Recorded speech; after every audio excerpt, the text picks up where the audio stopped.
зимни сафари кории хеш раиси вилояти Хатнон Давлатали Саид дар ноҳияи Вахш бо рафти корҳои сохтмонӣ дар варзишгоҳи марказии ноҳия шинос шуданд. Иттилоъ дода шуд ки иншооти мазкур дар асоси нақшаи чорабиниҳои мақомоти иҷроияи маҳаллии ҳукумати давлатии ноҳияи Вахш бахшида ба истиқболи ҷашни 35-солагии истиқлоли давлатии ҷумҳурии Тоҷикистон бунёд мегардад.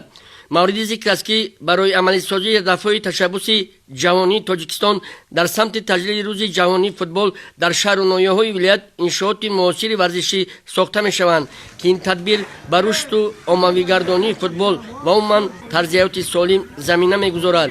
ҳоло дар доираи барномаи давлатии рушди футболи ҷумҳурии Тоҷикистон барои солҳои 2022-2026 дар вилояти Хатон сохтмони 130 иншоот аз ҷумла варзишгоҳи ноҳияи Восе бо 22 000 ҷойи нишаст, ноҳияи Абдураҳмони Ҷомӣ бо 10 000 ҷойи нишаст, ноҳияи Шамсиддини Шоҳин бо 6 000 ҷойи нишаст ва дар ноҳияи Вахш сохтмони варзишгоҳи замонавӣ бо 5 000 ҷойи нишаст идома дорад.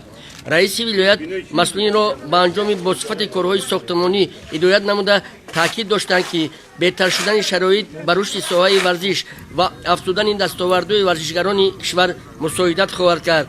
дар дораи сафари кории хеш раиси вилояти Хатнон Давлатали Саид ба ноҳияи Вахш аз фаъолияти корхонаҳои коркарди пахтаи ҷамъияти дорои масъулияш маҳдуди Насими Вахш боздид намуд. бояд зикр намуд, ки пахтакорони ноҳияи Вахш дорнамои ҷамъоварии пахтаро 100% иҷро намуда то имрӯз 19 802 тонна тиллои сафед ҷамъоварӣ кардаанд.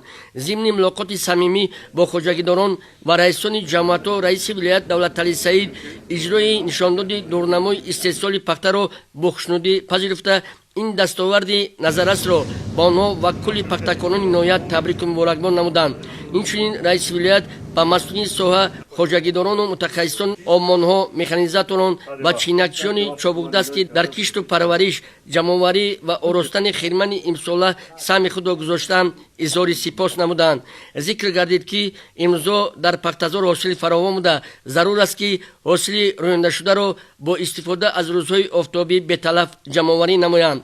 пахтакорону роҳбарони хоҷагиҳо изҳор доштанд, ки бо истифода аз дастгириву ғамхориҳои давлату ҳукумат минбаъд низ барои афзоиши истеҳсоли пахта ва беҳтар намудани сифати он кӯшиш хоҳанд кард.